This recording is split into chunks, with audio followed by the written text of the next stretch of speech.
Salut à tous. Alors, au programme du jour pour démarrer la semaine, vous allez avoir trois modules à effectuer.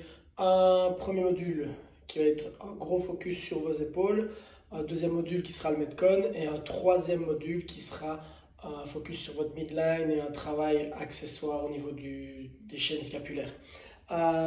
Donc, on va commencer par la première partie. La première partie, c'est des handstand push-up en déficit. Ok.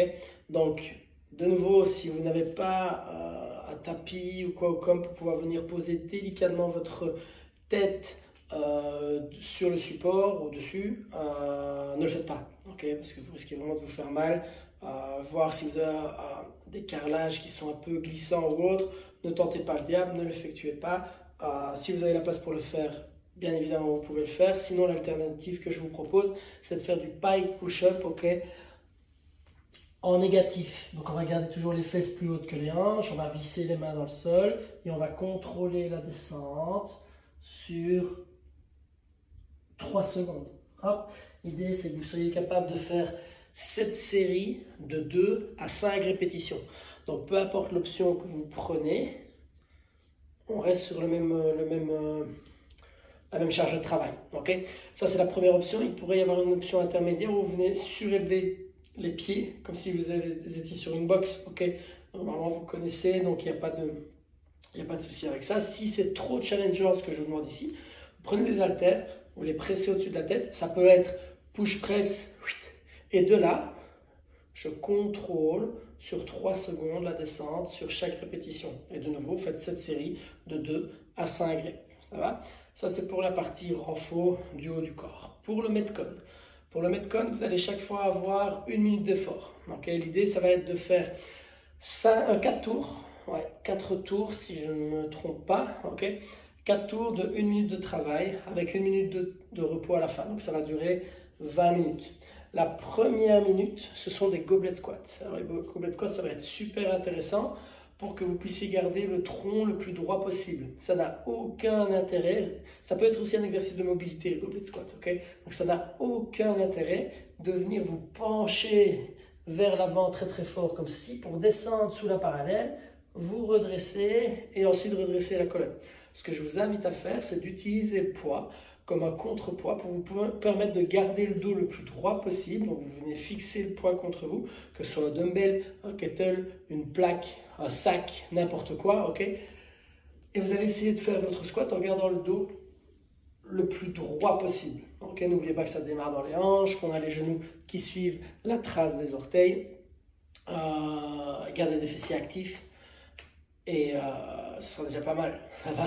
Vous avez 1 minute pour faire un maximum de goblet squat. Une fois que vous aurez fait ça pendant 1 minute, vous allez faire avec un objet, une barre, peu importe. Si c'est un objet dans un seul bras, vous serez obligé de faire 5 reps d'un bras avant de changer et de passer à l'autre bras. Si vous avez une barre d'haltéro, vous faites des séries de 5 minimum. Ok, shoulder to overhead, c'est comme vous voulez. Soit c'est strict press, soit c'est push press, soit c'est push jerk. Ok, ça pourrait même être split. Et le mouvement s'arrête quand vous avez les pieds sous les hanches et seulement à ce moment-là, vous descendez la charge. Si vous n'avez qu'un kettlebell ou un dumbbell, travail unilatéral, c'est la même chose.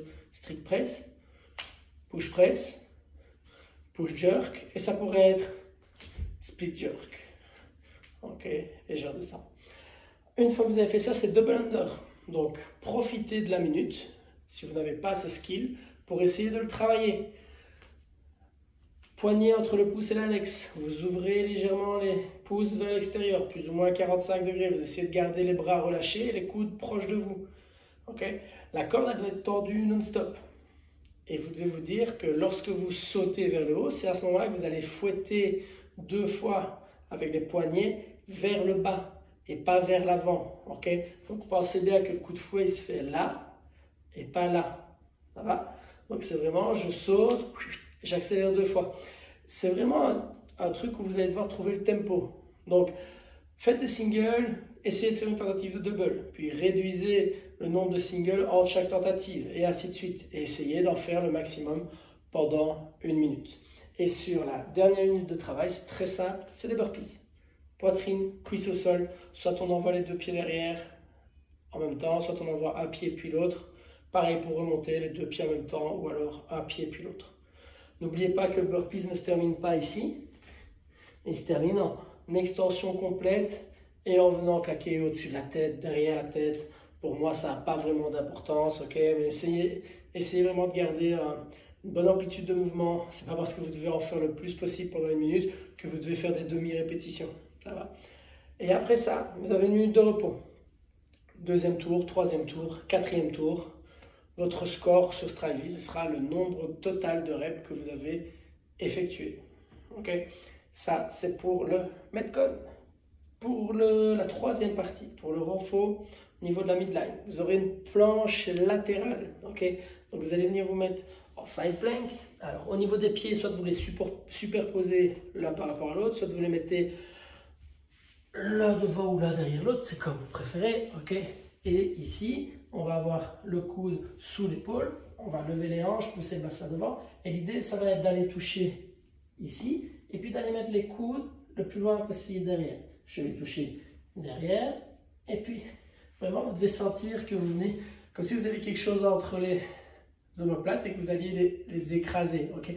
Pendant 30 secondes, vous allez faire le mouvement d'un côté, 30 secondes, vous allez faire le mouvement de l'autre côté, pendant 30 secondes, vous allez vous reposer et récupérer. Et ça, vous allez devoir le faire, si je ne me trompe pas, 5 fois. Donc il y a pas mal de choses à faire aujourd'hui. Ça va vous prendre quand même pas mal de temps. Ouais, déjà règle WOD, il fait 20 minutes. Donc du coup, il y a moyen que ça vous prenne une petite heure au complet. Faites ça bien, comme d'habitude, du mieux que vous pouvez. Et qu'est-ce que je peux rajouter? Ah, peut-être l'échauffement. Pour l'échauffement, rien de hyper compliqué. Okay? Ce que je vous invite à faire, c'est soit de prendre des haltères légers, soit un élastique, et de partir sur des rotations vers l'extérieur, vers des écartés. Si vous avez des haltères, ok, les haltères, on peut les prendre ici, on garde les coudes proches de soi et on écarte. Puis pour les écarter, on va se pencher en avant, bras tendus, et on va s'envoler. Okay? Et puis vous pouvez vous mettre en planche et faire des shoulder taps. Okay? Et en plus de ça, chien tête en haut, chien tête en bas. Donc vous allez venir vous coucher au sol, chien tête en haut, chien tête en bas. Faites ça pour le warm-up.